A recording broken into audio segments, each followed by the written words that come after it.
waterbound and I can't go home. Waterbound and I can't go home. Waterbound and I can't go home. Down in the Hudson Valley. Ahoy there, and welcome. You might wonder who I am, but for the moment, let's just say I'm a friend. Let me tell you something about Kingston and the Rondout. Centuries of civilization have come and gone on these waters. Before all the bridges, before any of the houses, even before the oldest trees lining these banks, a band of Delaware Indians, known as the Esopus, were growing corn on this land hundreds of years before Henry Hudson sailed up this way in 1609. Back then they didn't call it the Hudson River, of course. It was called the North River, because it ran north of the Dutch town of New Amsterdam. Well, eventually, a few of the Dutch and a couple of Englishmen bought some of this land from the Indians, and they started to build a community here. They were farmers and fur traders mostly, so this was a good spot for them, here where the creek meets the river. Good for carrying food and furs to New Amsterdam and the New England colonies. The Dutch built a kind of fort at the mouth of the creek called a redoubt. And by the by, a lot of folks think that's where the name Rondout comes from, but no one's sure. In 1633, after most of the settlement was burned down in an Indian attack, they built a larger fort, or stockade, up the hill in an area they called Wildvik, or Wild Place in Dutch. Then, in 1669, New Amsterdam and the whole Dutch colony were taken over by the British. New Amsterdam became New York City, and Wildvik became Kingston, after a town by that name in England. Well, over the next 100 years, Kingston grew and grew, till it became the third largest settlement in the New York colony. We raised wheat and brewed beer and bred fine draft horses. There were hundreds of family homes and businesses. But then came our war for independence. And in 1777, New York City was occupied by the British. So when the colony declared itself independent, Governor George Clinton set up the state government right here. And Kingston became our first state capital. The state constitution was written right here, and the New York Supreme Court first met in the courthouse that stood on the same land the modern courthouse is on. The state senate first met right here in this very house. Even then, the house was 100 years old, making it the oldest public building in America. Well, needless to say, the Brits didn't much like the idea that we were what one English general called a nursery for every villain in the country.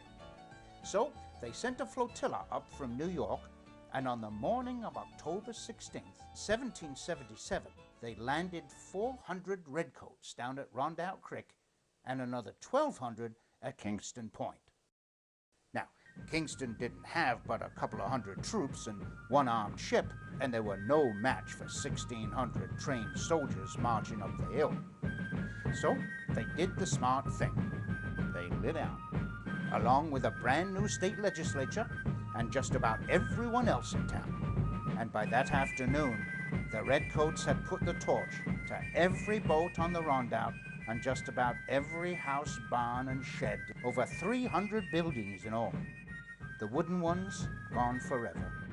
But lots of the stone houses uptown were rebuilt, and you can still see them to this day. A grand reminder of the days when we were the first and maybe the best capital of the Empire State. Well, we won the war, rebuilt the town, and began a new era of prosperity. Two important things happened in the early part of the 19th century. A fellow named Robert Fulton invented the steamboat, which vastly increased the freight and passenger traffic on the Hudson. And the enterprising Wirtz brothers, William and Maurice from Philadelphia, decided to build a canal to carry Pennsylvania coal down to the Hudson and from there to New York City. It was called the Delaware and Hudson Canal. And when it was completed in 1828 at a cost of $1.2 million, it was the largest private enterprise in our young nation's history. The D&H Canal ran along river valleys from the rich mines of Pennsylvania all the way to the Rondout, through over 100 locks. When the mule-drawn canal boats arrived at Lock Number 1, just below Eddyville Falls, they began the final leg of their journey to the Hudson. And you can take that same part of the journey today. For a long time, coal was the main reason for all the activity around here. Island Dock, right there by the Strand, was built to store coal while it was transferred to the ships that would carry it from the Rondout south to New York and north to Canada. Over 1 million tons a year. But along with the coal, the riches of our neighborhood famously produced bluestone, quarried out of the hills and hauled down to the sloops waiting to carry it to pave the streets of New York.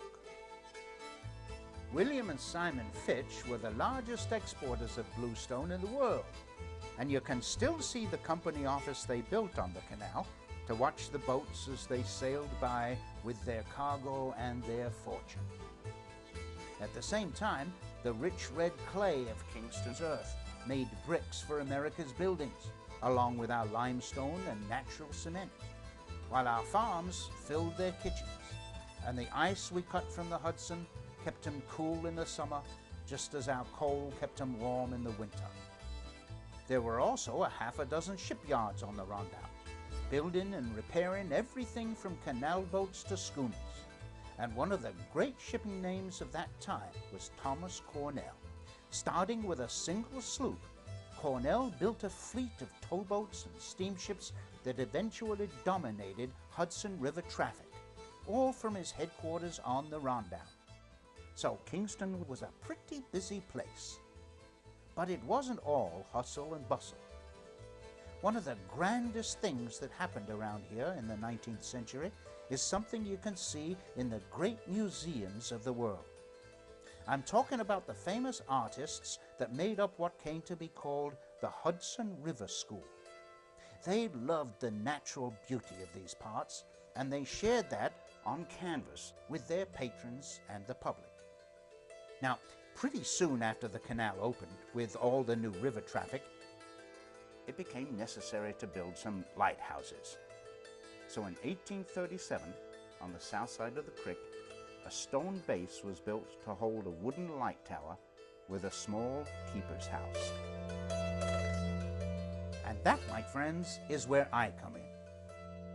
My name is James McCausland, and I was the very first keeper of the Rondout Light. Sad to say, it burned down not too long afterward, and it was replaced with another wooden structure on the same stone base. My watch was followed by other stalwarts throughout the years, like the Murdoch family, who ran it for 75 years. Matter of fact, it was on Mrs. Catherine Murdoch's watch in 1878 that a sudden swell came down the creek and, well, I'll let her granddaughter tell you what happened. Not long after my grandmother took over, a freshet came up and boats came loose at Eddyville and came down the creek. One of the bowsprits came right through the wall of the dining room when my grandmother was in it. Lucky she wasn't killed. That was when they decided to build a stone lighthouse. Built a good old Kingston bluestone it was, that new lighthouse, and it was put up on the same stone base as the old wooden one. And though the house is gone now, you can still see that old round foundation. Now, it was just about at that time, 1872 to be precise, that the folks in Rondout and the folks in Kingston decided to merge their two towns into one city, with City Hall smack dab in the middle. Kind of a no man's land back then, but today they call it Midtown. And then, toward the end of the 19th century, something happened that changed Kingston forever. Turns out trains could carry coal from Pennsylvania a whole lot faster and even cheaper than mules pulling boats through 107 locks. The first railroad bridge to cross the creek was close to the one that's there today, just east of Lock 1. Well, as the railroads grew, the canal became less profitable, and the last coal boat came through Lock 1, or as we said back then, locked through, in 1898. But even after the canal closed a few years later, Kingston was still the booming transportation and commercial heart of the Hudson Valley. We still made the best bricks in America, and there was still plenty of traffic on the Hudson. And with faster steamboats and paddle wheelers like the famous Mary Powell, people started coming up from New York City for day trips and weekends, to breathe our clean air and to visit the old stockade, then as now. And later on, to enjoy the grandest amusement park you can imagine, right there at Kingston Point, near where the British invaded. They even had an opera house at Broadway and the Strand. That building's still there, hard by the boat landing.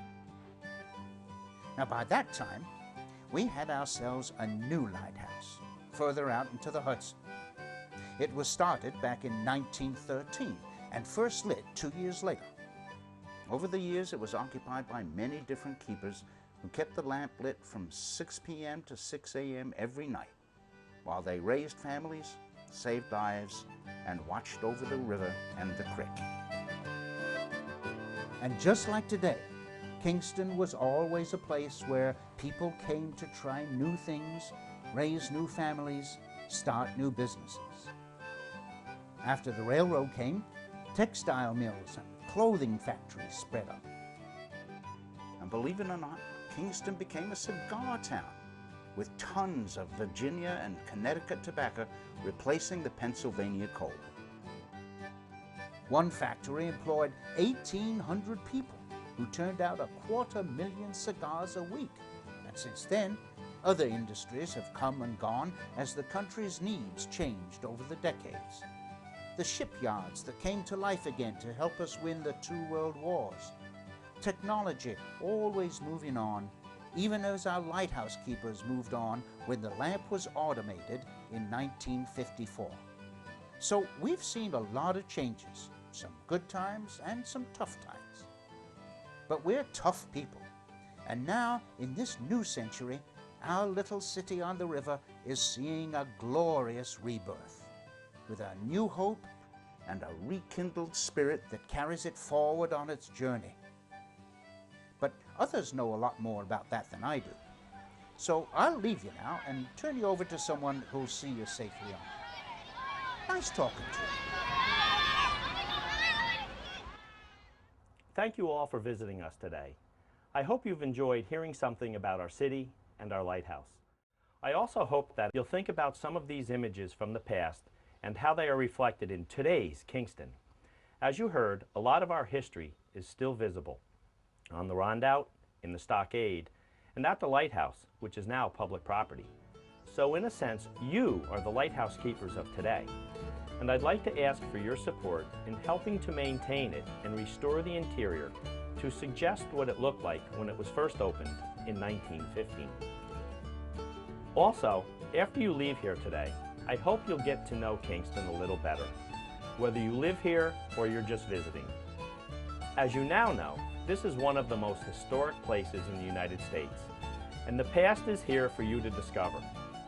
On our rivers and roadways, in the charm of our old buildings, and the wonder of our many fabulous museums. Our visitor center is a great place to start.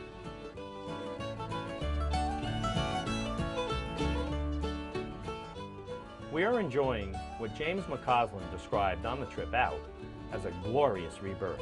This is the new Kingston, and while we may no longer be the capital of the state, we are the capital of the Hudson Valley, with some of the best dining north of Manhattan.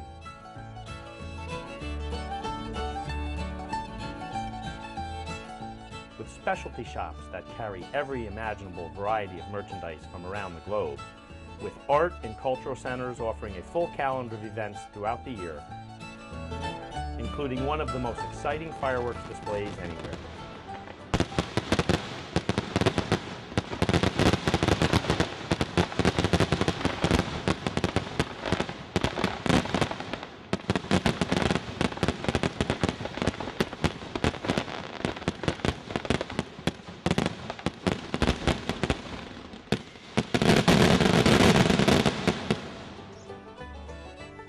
Our new Kingston is a vibrant 21st century reimagining of the town that breathed life into the area more than 300 years ago. Ours is a heritage that swells the heart and embodies a hometown spirit that makes Kingston a wonderful place, not just to visit, but to live and to do business. So stay a while and get to know us, as we'd like to get to know you.